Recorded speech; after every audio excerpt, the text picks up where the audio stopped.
Hello YouTube, what is going on? My name's Lacey and today we're going to be taking a close look at the playable demo of Final Fantasy XIII-2, the sequel to the original 13 made by Square Enix, by the way. And this game is expected to come out on January 31st in about roughly 3 weeks, I should say. And this playable demo actually went live yesterday night on Xbox Live and the PlayStation Store. It was free of charge. It was available for everyone else to play, including me. Yes, me. So it literally took me 5 hours to download the thing just because everyone else was downloading. Mass download. You hear me, people? So, let's actually talk about the game now. Once you open the game, you can change up your game settings. There's actually new game settings for this sequel, such as the camera sensitivity, which I found to be great. And you've got also magnify font. Now, magnify font is really useful for those people that still have standard TVs. Yeah, I can actually relate because I had a standard TV about a year ago and I could literally not read the Final Fantasy XIII text. It was horrible, just horrible. But whatever. So once you set up your game settings, right away you're thrown into a small cutscene and you're found to be in a place called the Brescia Ruins, which is currently occupied by the Cocoon Guards. And you can see a bunch of things that are new, like new characters such as Alyssa, which is actually a researcher from the academy that works with Hope from the last game, Final Fantasy XIII. You know who I'm talking about. But anyways, you are thrown into this cutscene, and right off the bat, you start off with a battle against a giant called Atlas, and he has a giant hand that will smack your character's faces. And that's when the Final Fantasy players are introduced to a new thing in gameplay called cinematic action. And basically what cinematic action is basically small little battle cutscenes in which you have to press certain buttons on your controller. Like, let's say, I don't know, Sarah tries to shoot an arrow on Atlas, and you have to press a certain button on your controller to be able to perform that action. And if you actually fail that, you don't actually restart the battle, but you'll have to wait for another cinematic action to happen. And I mean, there's not always cinematic actions, but some of them you really want to do because these will be key moments that you will want to perform in order to beat the boss. And honestly, I gotta say, this game is really fun. No doubt, this game is really fun. So, I mean, even the tutorials are really neat. I found the tutorials in this demo to be really detailed. So, I can't wait to see what the whole game actually looks like. And honestly, the soundtracks of this game are really cool. They pump you up, and there's a lot of I mean, a lot of the soundtracks will want to make you play the game. It's not like, I mean, last game, the composer Masashi Hamauzu really made some great tracks, but they weren't that, you know, they didn't give you that sense of adrenaline. And this one, you've got a lot of techno-based tracks, and that really helps. That actually depends on your gameplay. Oh, what am I saying? I don't even know. But basically what I'm trying to say is that soundtracks kind of matter when you play, because when you listen to like fast-paced music, you actually want to, you know, beat some more monsters and you feel more motivated to do other things. And okay, enough about that. Tracks are awesome, no doubt, but I gotta say, these ones are they're different because they're really more like action-based tracks, because they really make you want to play the game. Okay, I don't know what I'm talking about anymore, but you can actually, in the game, you can read the data log, which provides a lot of descriptions on everything else. So, I mean, the demo is pretty heavy. It's 1 gigabyte, I think, and it takes, like, yeah, as I've said before, 5 hours. It took me 5 hours to download the game because there's a lot of content in this demo, and honestly, I really like this demo. I wish I could play more of it, but you know, you have to wait for the real game. So honestly, I was expecting gameplay to be really awesome, and I found it to be awesome, no doubt. The story lacked depth, but I didn't really care about the story in this instance because this is a demo, and of course you want to keep the story for the real game, and you don't want to spoil it all. Jeez, I can't pronounce. Okay, so there's a lot of new features in this game, like the puzzles. Oh my god, the puzzles. I've got to talk about that. They're pretty neat. Gives you something else to do other than, you know, strategy. Gives you another side of strategy in this game. So basically the puzzles are, you step into some realm called a paradox, and you have to step into like a portal, and in order to get out of that portal or to activate some mechanism, you have to step on the tiles accordingly and catch crystals. And basically you have to do that. You have to be really smart about that because you can only step on the tiles once, and once you step on them they disappear. You can't go back or else you'll fall off, you know, and you'll lose the thing. You'll have to restart, I guess. Another great feature I like about the gameplay is the monster recruitment. You can actually, in this game, in this sequel, you only have two main characters. You have Sarah and Noel. They're the only playable characters you'll find in this game, which I found a little bit disappointing, but the monster recruitment made up for that.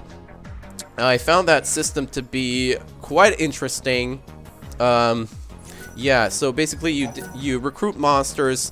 Once you beat a certain monster, you can recruit it, and you have 3 slots on your paradigm party that you can set 3 main monsters for your paradigm party, and you can use any of them in depending on the paradigm you're using. But you can collect as many monsters as you want, and you can always switch your monsters through the party paradigm. Let's talk about the Crystarium, okay? So you can actually improve. Monsters have their own Crystarium. That's pretty amazing. That's pretty fun. And I mean, visually I didn't like the Crystarium, but I like the fact that monsters have their own Crystarium. But I'm really disappointed about the Crystarium visually because it won't let you see what other options you have. It will only progress. You put points and it will lead you to whatever you get, you know? It's not actually showing you the full scale, the Crystarium full scale. Not like in the last game. In Final Fantasy XIII, you were able to see everything around. You could choose the path you wanted. In this one, you kind of go with what you have, and you just have to use your points, not ultimately randomly, not randomly, but somewhat randomly. Oh, I don't know what I'm saying anymore. Okay, so I want to talk about the special attacks of monsters.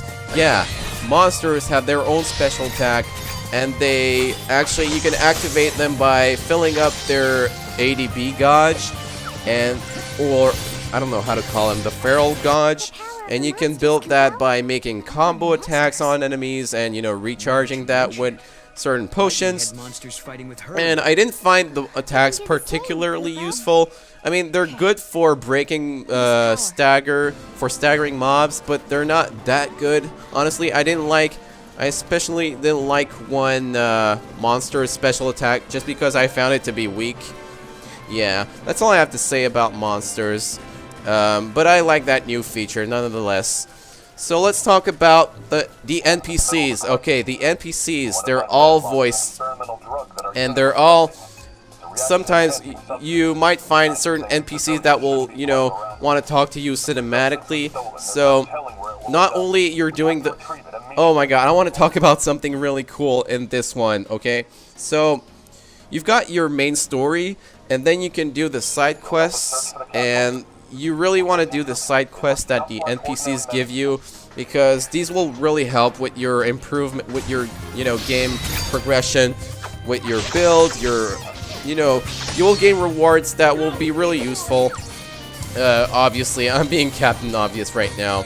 And, okay, yeah, you've got new side quests, you've got the main story, and also, in this demo, you'll be fighting a main boss called Atlas all along this demo, all along the map.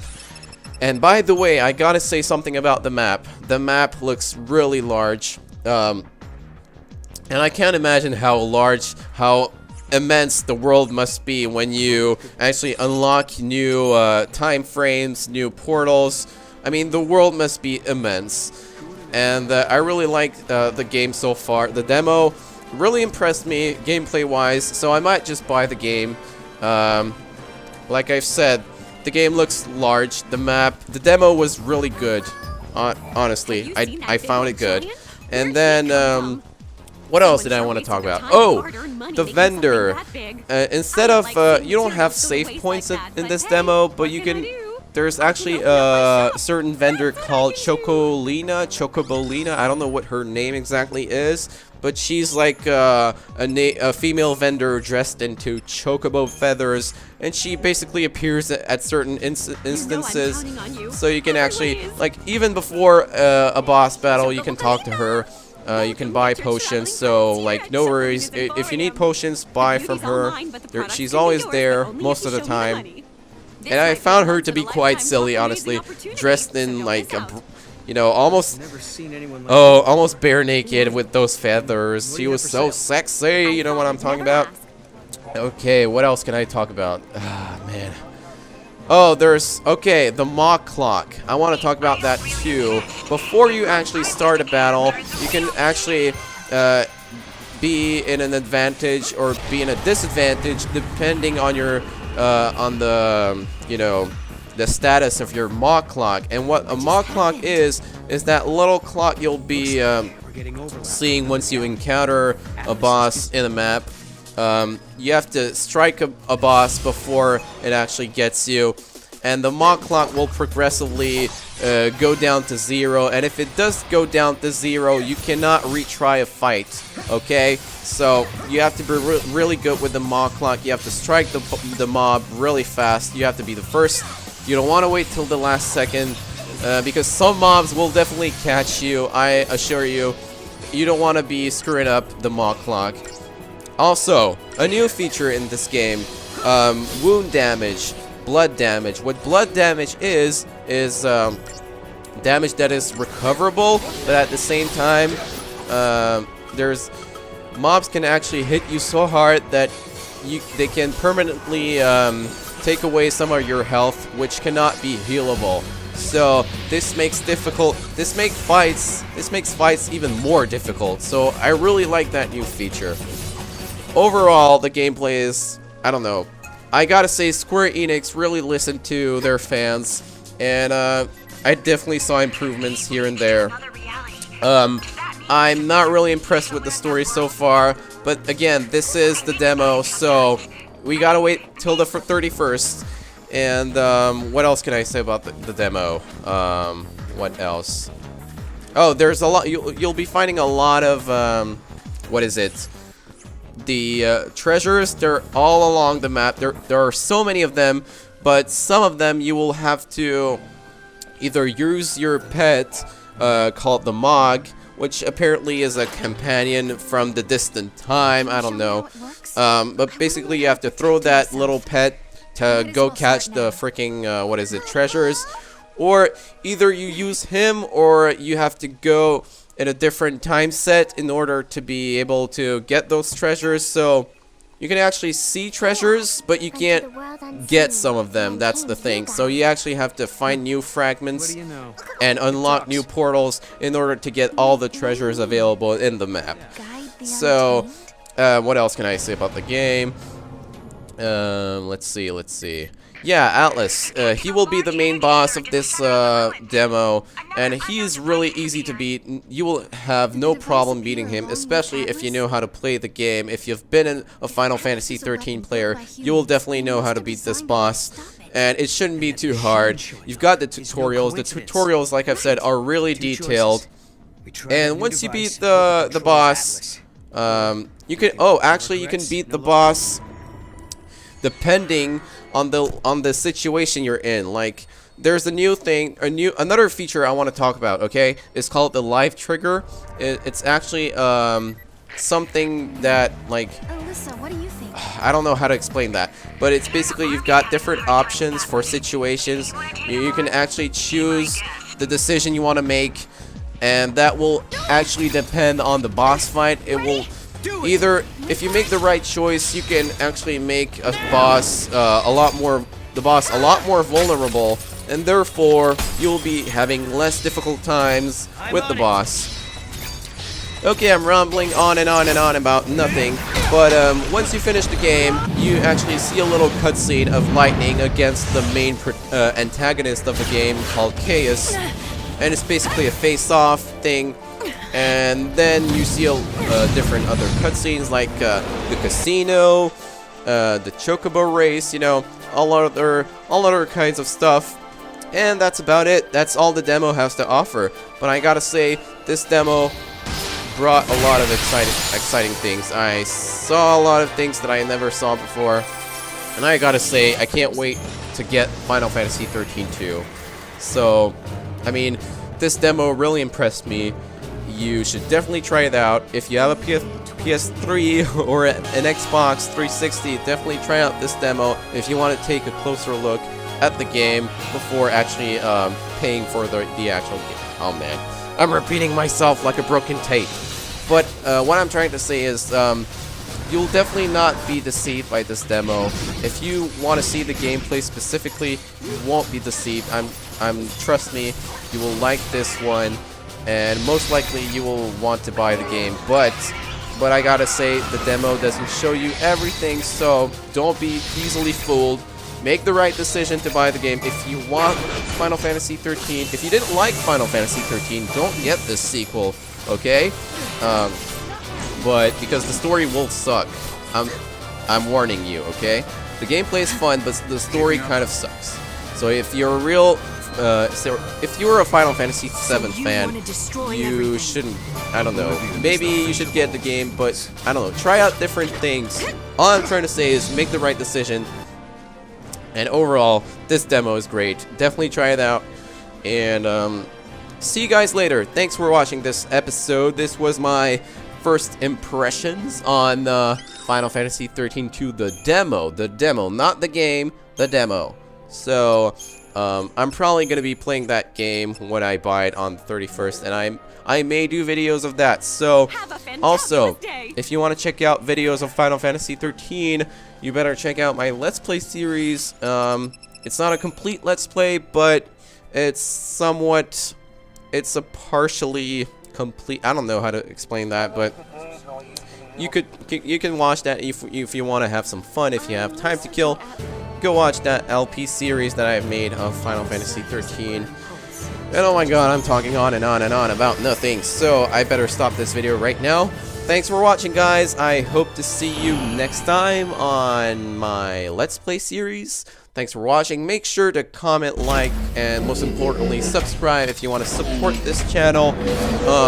This is my first impressions video, so please you can be critical about this video, you can criticize, but provide me with productive criticism, not trolling, okay? So, I love you guys. Thanks for watching. You're the best. Literally, my subscribers are the best. I can't say nothing about that. I love you guys. Thanks for watching. That's been enough for today, and I'm gonna go to work soon. So, I love you all. See you later, folks. Bye.